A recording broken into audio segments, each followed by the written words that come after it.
Welcome to Fireline. I'm Bill Wade, a captain with the Tampa Fire Department. Recently on the news, you've been hearing about a half-cent sales tax referendum that you will be asked to vote on. Actually, there are two separate choices you will be asked to make. One choice is to increase the sales tax 1/2 cent to raise money for the Hillsborough District schools. The other item that you will be asked to vote on is a 1/2 cent tax that will go for the public safety needs in the city of Tampa and Hillsborough County. Both of these taxes have a limited life. The 1/2 cent for public safety will expire in 3 years. In the city of Tampa, most of the money raised, some $41 million, will go to building a new police headquarters. There have been many articles in the newspapers and on TV detailing the need for replacing the aging police headquarters building. The Tampa Fire Department has some specific equipment needs that would be addressed by this limited life tax. Specifically, the Fire Department is proposing the purchase of new fire trucks, aerial platforms, and other service vehicles to replace its aging fleet. During this program, we will show you some of the trucks that the Fire Department officers say are expensive to maintain. The taxpayers in Tampa expect and deserve a professional and readily available emergency force to assist them with a variety of problems. Auto accidents, structure fires, hazardous materials releases, and medical emergencies are just a few of the responses that Tampa's firefighters respond to on a regular basis. When responding to alarms, and while on the scene, they rely heavily on these trucks. Particularly crucial is the need for fire engines to provide a reliable source of water flow at fire scenes. To discuss these issues in the studio with me today is Assistant Chief David Keene and Specifications Officer Brian Gummo. Chief Keene is a 23-year veteran with the Tampa Fire Department, holds a bachelor's degree from the University of South Florida, and got appointed to the Assistant Chief position in April of 1995. Specifications Officer Brian Gummo, civilian employee with the Tampa Fire Department, and among his responsibilities are the laying out of the specifications or the designs of the fire trucks and other equipment that the Fire Department orders. Gentlemen, thank you for being in the studio with me today. Thank you. Nice to be here. Before we get started about the needs of the Tampa Fire Department and what this equipment would go for, Chief Keene, could you tell the people a little bit about what the Tampa Fire Department is today, the number of stations, number of personnel that serve them? Yeah, Bill, we have 22 fire stations. We have 500 uniformed personnel and 50 civilian support personnel. And we respond to approximately 50,000 emergency runs a year. Now you say 50,000 emergency runs. Now once again, the name is the Fire Department, but there's a whole variety of different alarms that these firefighters go to. Could you give the people an idea of some of the things a firefighter might face in a typical day? Right. We don't just respond to structure fires or car fires and that. We respond to hazardous materials releases, confined space emergencies, traffic accidents, shootings and stabbings, and just about any type of incident where our citizens could find their lives in jeopardy. Now, if a citizen were to pick up a copy of the city budget and take a look at it, they would notice that the fire department takes a pretty good piece of the city's budget out.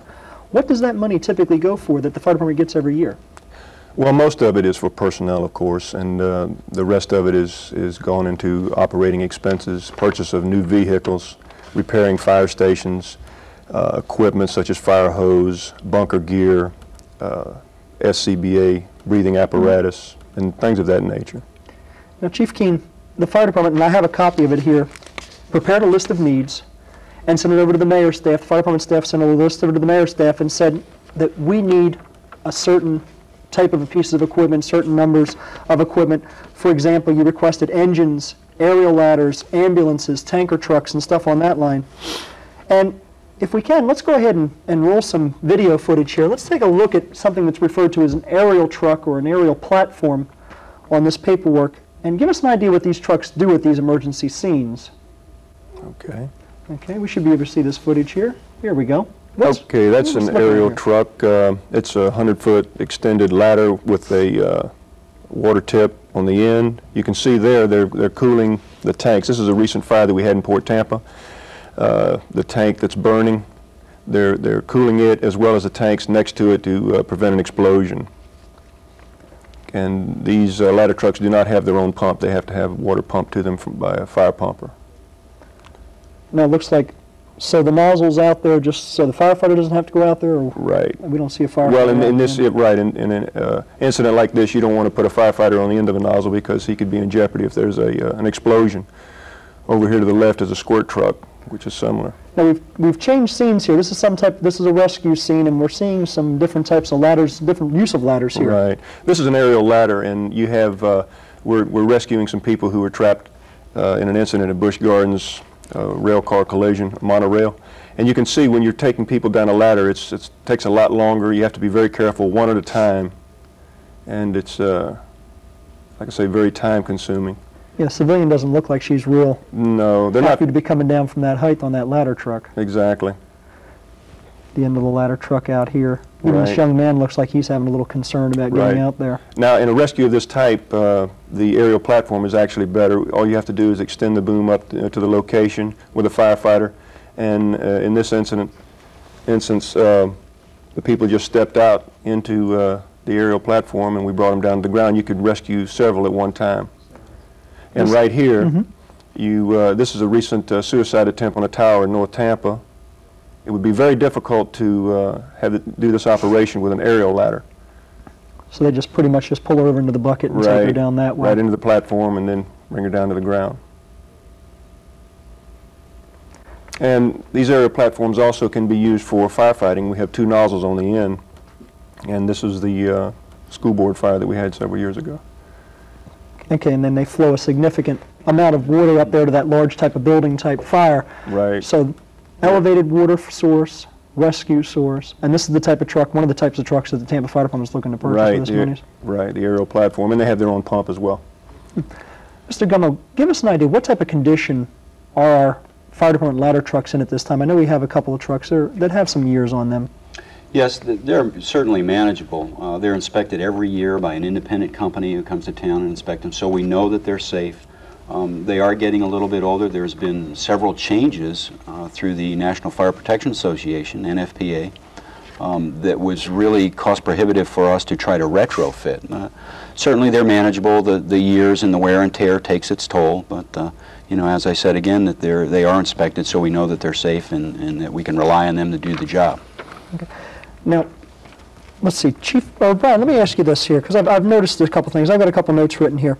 The Tampa Fire Department has been not having problems particularly with, but they've got a fleet of rescue cars that maybe also are aging. These rescue cars are the ambulance paramedic type units that are getting a lot of miles on them. What particular challenges are we having with these vehicles, keeping them up and running and stuff?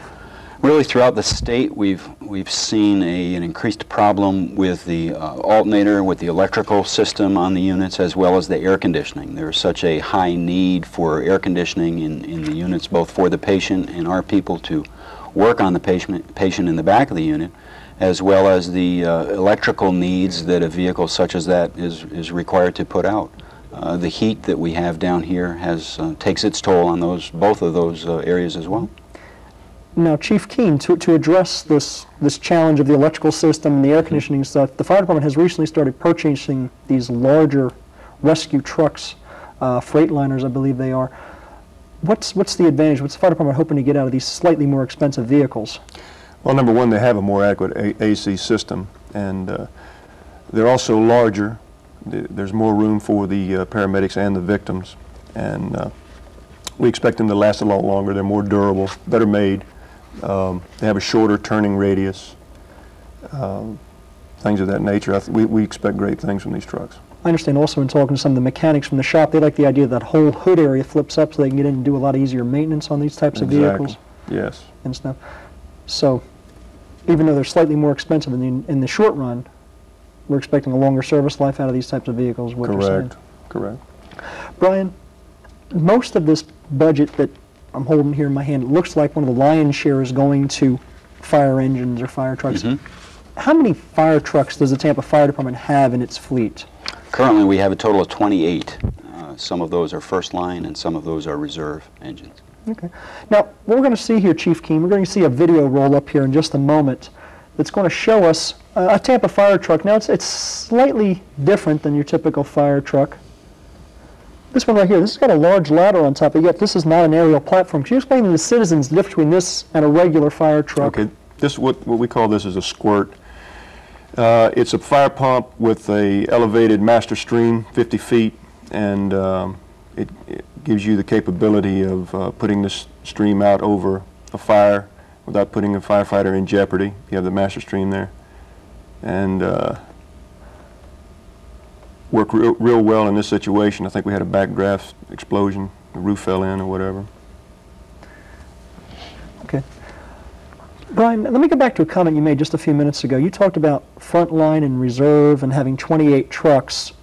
But actually, Tampa Fire really doesn't have any trucks that really consider reserve because at any moment it could be a frontline. Explain to people what you mean by that comment. Every day, the vehicle that the fellows respond to or ladies respond to from the stations, we would call their first line piece of equipment. That's the one that they rely on a day-to-day basis. Through preventative maintenance that we do in our maintenance facility, through accidents or any kind of warranty damage or anything like that, they have to go down for repairs and, like I said, the preventative maintenance. When that happens, they do what we call changing into a reserve vehicle, one that's standing by, so they take all of their equipment, put that in the reserve vehicle, and then they use that for that day or that week or that month, however long it takes, until their first line piece of equipment is repaired and given back to them so they can change back into that. And I understand it's mostly the older trucks that go into the quote-unquote reserve status. I understand these trucks really are getting quite a bit of age on them. What type of age are we looking at on some of these reserve trucks? Some of the reserve trucks are 15, 20 years old, especially some of the tankers that we talked about. Some of those pumps on the tankers are pushing 30 to 40 years old. We have occasions where we can't find parts. The parts aren't made for them anymore.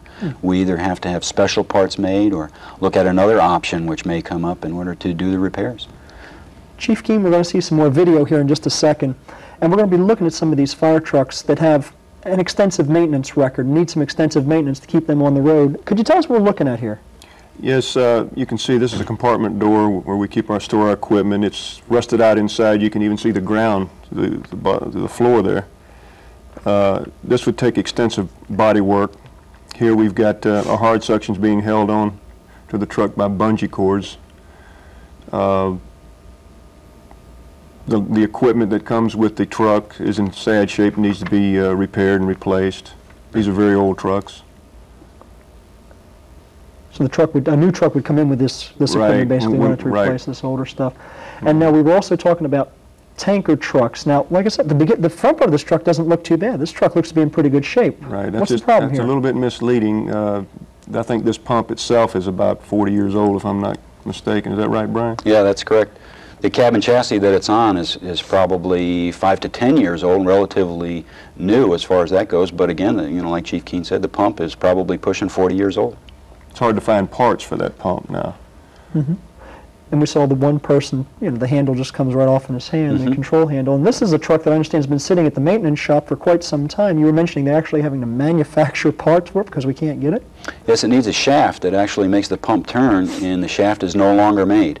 So we have to find a machine shop qualified enough to be able to actually make a shaft out of a piece of steel for us to put in. Now you can see here, we do repair these trucks, even though they become rusted out and whatnot. We put them in the shop and do a lot of body work on them. We maintain them the best we can.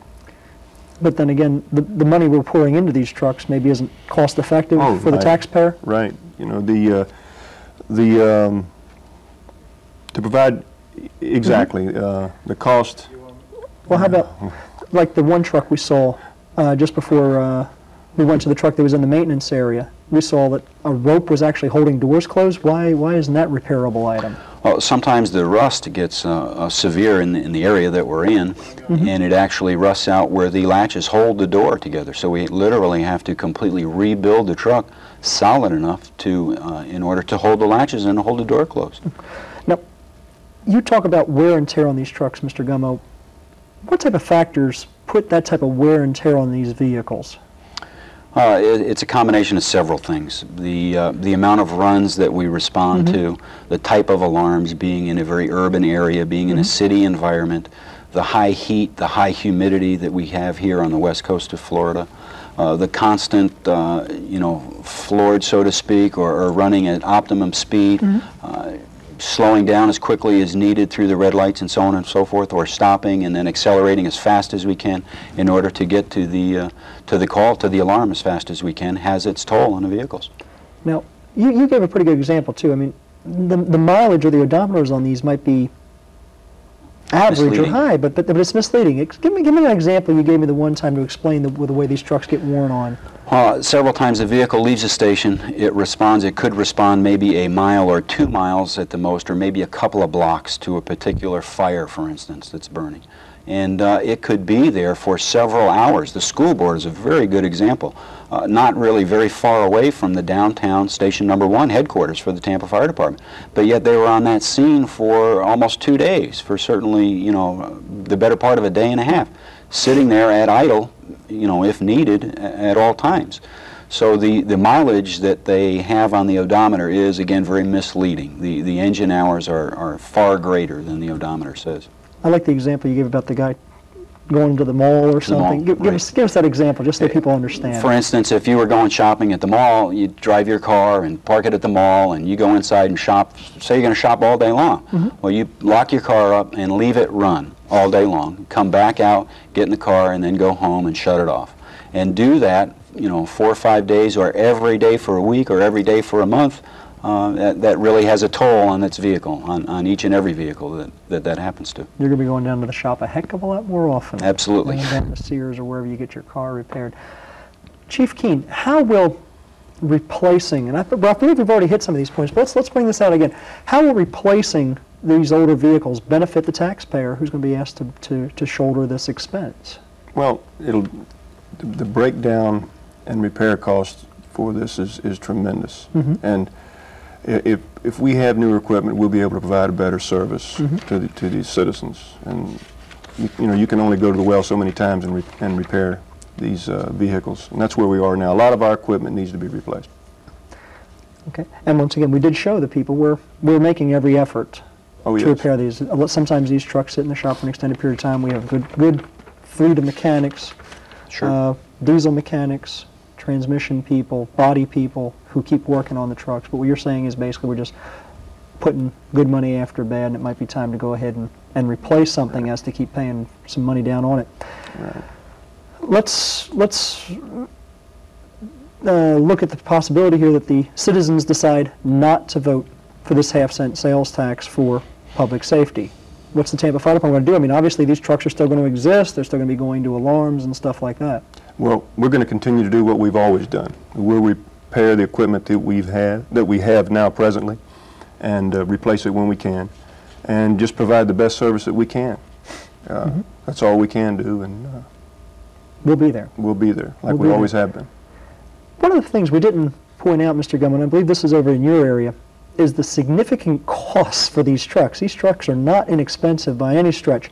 Give us an idea. We talked about aerial platforms, tanker trucks, we talked about fire engines. What type of price range are we looking at in these types of vehicles? Well, an aerial's better than $550,000. That's for a platform. An engine is between $225,000 and $250,000 for one of them.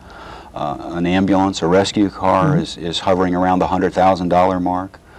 You're exactly right. It is not cheap. It needs to be a very highly specialized piece of equipment, and you know, unfortunately, there is a cost associated with that, and you have to pay the price. Okay. And Chief Keen, we're probably getting pretty close to the end of our time here. So I'm going to ask you: is there anything else you would like to refer out here to the public? Let them know, why are we having this show today? Why are we trying to inform them about this type of stuff? Well, Bill, this program is simply to inform the public and educate them as to what this half-penny sales tax means to the Tampa Fire Department and the citizens of Tampa. We just hope now, after they've seen this show, that they can make a more informed decision when they go to vote on September the 12th.